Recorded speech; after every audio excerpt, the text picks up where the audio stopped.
Eh guys, magandang araw. So may re-repair tayo ngayon ng isang steamer o home pan steamer. So ang problema nito, sabi nung may-ari o ang kuha sa atin, ayaw daw uminit. So nagpa-power dito, ayaw uminit. So try natin. Saksak. So yun, may power nga oh. Ayun oh. So try natin siyang i-set pa. Paano ba to?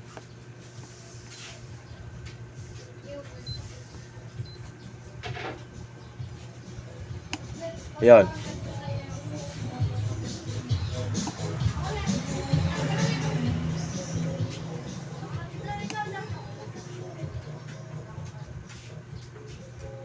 Tignan natin kung iinit yung tubig.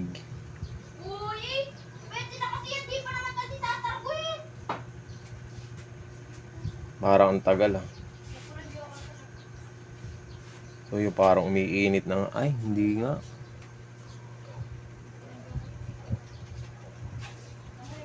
So ayun, gumagana naman.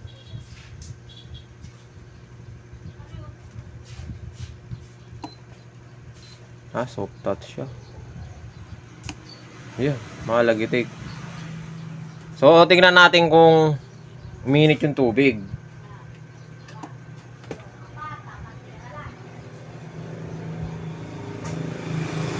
Wala, hindi uminit.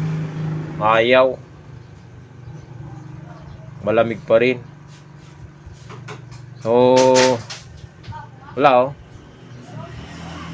Dapat yan, kukulo yan eh. So hindi nga umiinit. So try natin siyang buksan. Tignan natin pagka ganito kasi na steamer, tapos ayaw uminit, may power, kadalasan dyan yung ano eh, itong filament, baka na, kadalasan kasi dito sa filament niya napupundi. So subukan nating buksan, tignan natin kung filament nga ang problema. Pag filament ang problema nito, so nako, bibili na siya ng bagong steamer. So buksan muna natin. Pero kabilis niyan tinanggal yung pangil. Akala ko, anong gagawin niya? Tinanggal niya yung pangil. Ba't kaya tinanggal yung pangil? Sabi ko, tanggalin. Ayan guys, tanggalin muna natin yung cover. Para makita natin kung may pag-asa pa ba ito o wala na.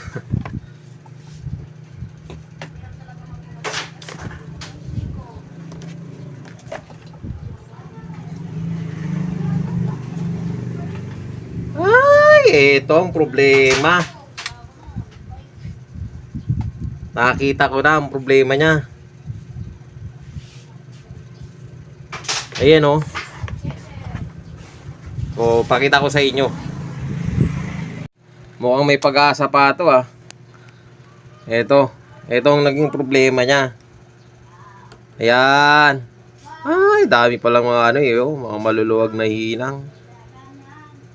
So hinangin na rin natin yung iba. Ayun oh, ayun oh. Ano siya, saan ba to?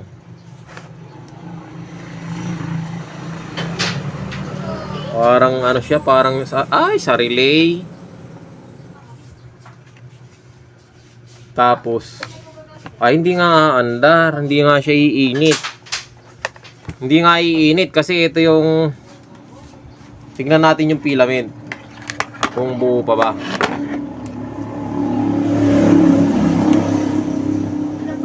Testerin natin yung filament kung buo pa. So itong filament nya, itong kulay red na wire na to, yan, nagpunta yan dito, nakadugtong siya doon sa nasunog. Ano to eh, parang ano yata to, relay. Ano to, relay to. So nasunog siya, kaya hindi na nagko-contact. So tignan natin yung filament niya kung buo. Tignan muna natin tong ano, sana ba? Dito na tayo dumirik kasi nakatago yung isa. Ayun. Ayun, buo nga. Buo ang filament niya. Buong filament. So, ibig sabihin, dito lang ang naging problema niya. Nasunog. So, try natin na hinangin. Pati itong lahat na mga maluluwag ng hinang. Hinangin na rin natin. Tapos, testingin natin kung iinit na siya. So, mukhang may pag-asa to. May pag-asa siya. So, hinangin lang natin tong mga maluluwag. Mga nag-loose ang hinang. Mukhang hindi bibili ng bago yung may-ari ah. Mukhang may pag-asa pang mabuo ah.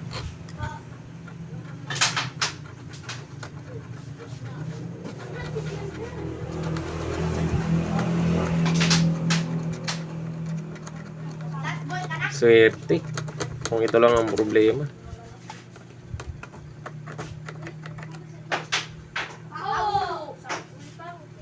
Eh, may halaga rin yata itong ganitong steamer.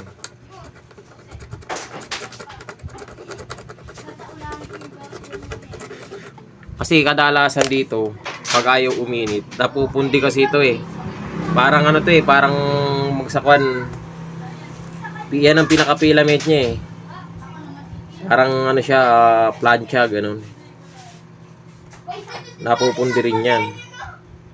So, maswerte yung may-ari. Hindi siya napundi. So, ayusin lang natin tong hinang. Itong niya, dahil naputol na yung connection, dudugtungan natin to ng kasi kadalasan dyan nagluluko eh. Dudugtungan natin pupuluputan natin siya ng wire. So, titingin lang tayo ng wire na pwedeng pampulupot dyan.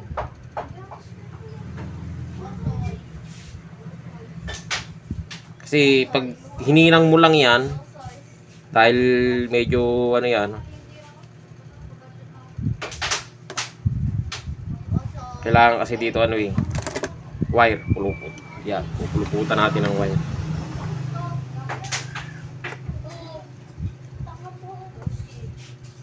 Hihirap natin dito.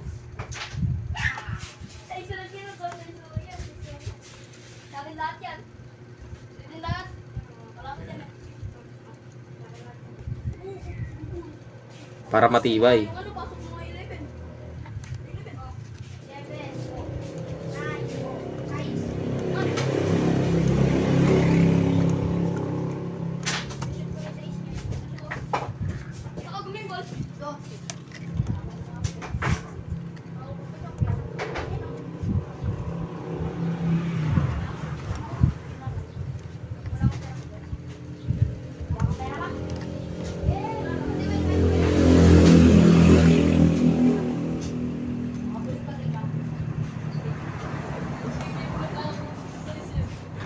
Tibay na to. Ewan ko lang kung maputol pa niya. Matanggal.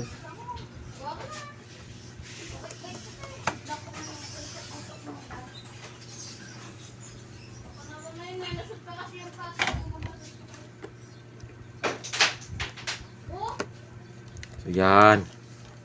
Mas maganda pag ganyan kaysa hinangin lang.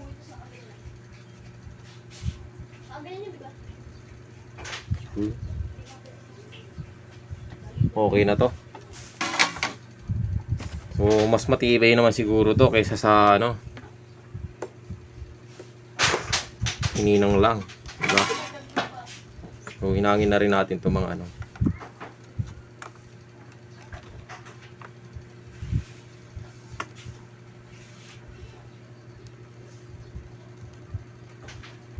lahat ng mga nakikita natin naglulus, hinangin na natin.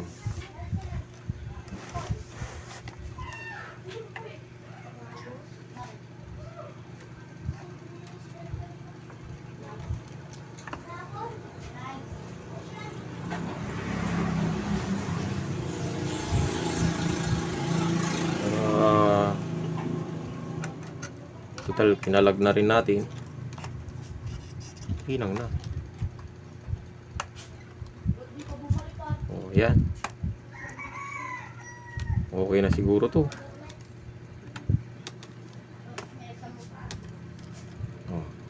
Okay na.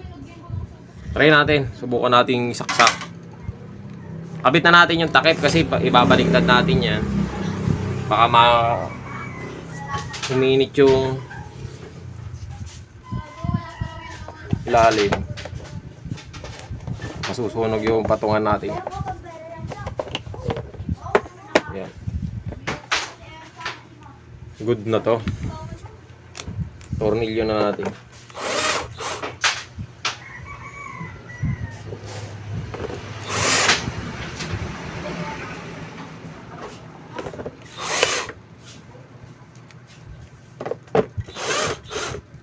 Ayan. Testing. Testing kung andar. Kung hindi pa siya puputok. Huwag naman sana. So lalagay lang natin ng tubig. So yan, may tubig na siya. Yun o. O, diba? May tubig na. So testingin natin isaksak. Yun. Hindi pa pala.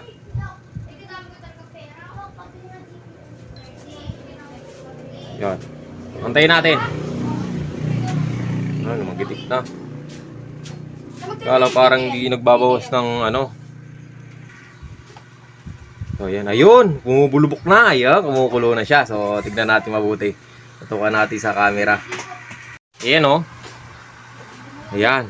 Kung mapapansin niyo, gumagalaw-galaw na yung tubig. Tapos, umuhuni na rin siya. You know? Oh, kumukulo-kulo na oh. Oh. Diba? Kumukulo na dahan-dahan eh, no? Ayun, okay na to. Goods na. Ayun oh, bumubula-bula na siya oh. Ayun, makikita ninyo oh, kumukulo-kulo na oh. Oh.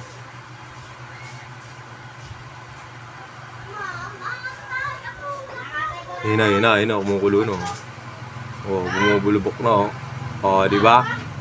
So, goods na. Okay na to. Ayan, lumalakad na rin yung time niya o yung oras. 19. Kanina 20 yan. So, pababa yan, pababa. So, yan. Kulo-kulo na oh. Ayan, kung papansin ninyo, bumubula-bula at bumubulubok na siya. So, ibig sabihin, kumukulo na to. Yan, umuusok na rin. Ayun oh, hindi lang halata. Kasi naihipan siya ng hangin ng electric fan. Ayun oh. Umuusok-usok na. Ayun oh. Oh, yan. So ayun guys, okay na to. At yun lang ang naging problema niya. Nag-loose lang o tawag dito, natanggal yung hinang na parang nasunog ba, ganun. So yun guys, hanggang dito nilang yung video natin at maraming salamat sa panonood.